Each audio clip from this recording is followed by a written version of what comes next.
आपल्या घरामध्ये कुणाला बीपीचा प्रॉब्लेम आहे असं कधी तुम्हाला वाटतं का? आणि गेल्यानंतर हॉस्पिटलमध्ये बीपी चेक केल्यानंतर बीपीची गोळी सुरू झालेली आहे असं तुमच्या घरी कोण आहे का?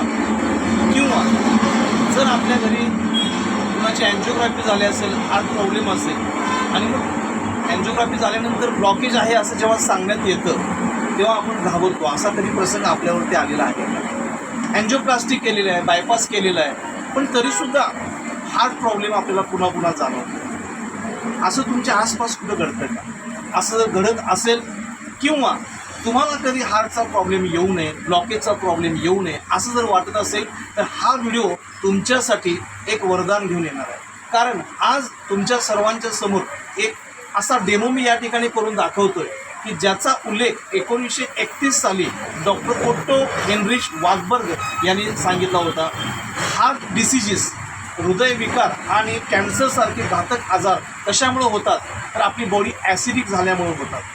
आणि मग आत्ता आपण चर्चा करतो तर ब्लॉकेज या विषयी.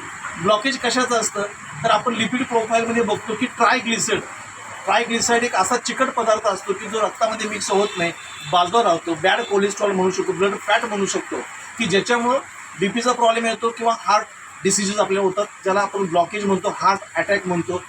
तर यासाठी एक जबरदस्त सोल्युशन आज या निमित्तानं तुम्हाला सर्वांना मी देतोय. आपण बघू शकता की या ठिकाणी माझ्या समोर ग्लास, काचेच्या ग्लासमध्ये पाणी आहे, बरोबर आहे, हे प्युअर आहे. आणि इथं मॅडम मी मोहरीचं तेल ओपन करून द्या.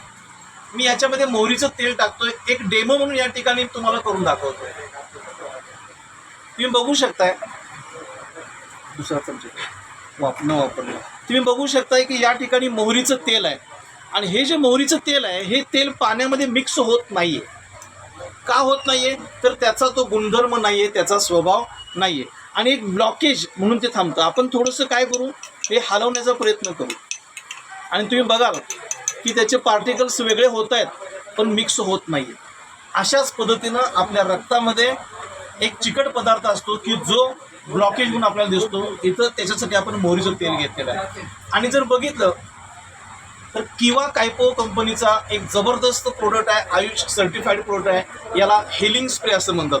आपण बघू शकता किवा हिलिंग स्प्रे. तर या ठिकाणी हा जर स्प्रे आपण यूज केला तर काय होऊ शकेल? आपल्याला ब्लॉकेज असो किंवा नसो, पण आपण जर डेली याचा वापर केला तर आपल्याला कधी ब्लॉकेज होऊ शकत नाही. आणि ज्यांना ब्लॉकेज आहे असं माहिती आहे किंवा बीपीचा प्रॉब्लेम आहे त्या लोकांसाठी तर हे वरदान असतं. याचं कारण असं की हा स्प्रे 3 वेळा स्प्रे करून पाण्यातून, काचेच्या ग्लासमधून आपण पाणी घेऊन त्याच्यातून ते पाणी दिवसातून एकदा रोज सकाळी आपण घ्यायचं. तर त्याचा परिणाम काय होतो आता आपण पाहू. 3 वेळा मी या ठिकाणी स्प्रे करतो. तुम्ही निरीक्षण करू शकताय, हलवू नका. हे जे ब्लॉकेज आहे हे वितळायला सुरू झालेलं आहे. आपल्या शरीरामध्ये रक्तामध्ये आणि अवयवाच्या आजूबाजूला चरबी साठलेली असते. ही दोन्ही चरबी वितळवण्याचं काम हा हिलिंग स्प्रे करतो. थोडंसं मी आणखी सोपं करतो.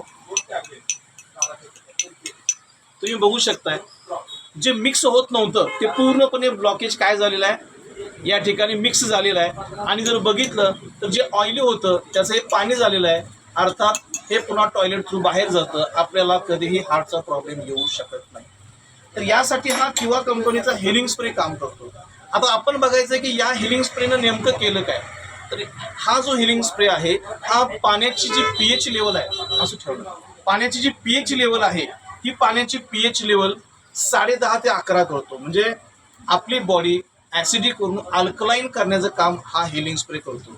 आणि डॉक्टर ओट्टो ज्यांना नोबेल पारितोषिक मिळालेलं आहे त्यांचं असं स्टेटमेंट आहे की अल्कलाईन बॉडीमध्ये हार्ट डिसिजेस किंवा कॅन्सर राहू शकत नाही आहे. तेव्हा हा जो हिलिंग स्प्रे आहे हा आपली बॉडी अल्कलाईन ठेवतो, 10.5 pH मेंटेन करतो की ज्यामुळं ब्लॉकेजसारखं घातक आजारसुद्धा आपल्याला कव्हर करता येऊ शकतो. तेव्हा तुम्हाला सर्वांना विनंती आहे की हा व्हिडिओ तुम्ही ऐकत असाल तर नक्कीच हा प्रोडक्ट घेण्यासाठी केव्हाच्या डिस्ट्रीब्युटरशी आपण संपर्क साधू शकता आणि जनजागरण म्हणून, आयुर्वेदाचा प्रचार म्हणून जास्तीत जास्त लोकांच्यापर्यंत हा व्हिडिओ शेअर करू शकता. धन्यवाद.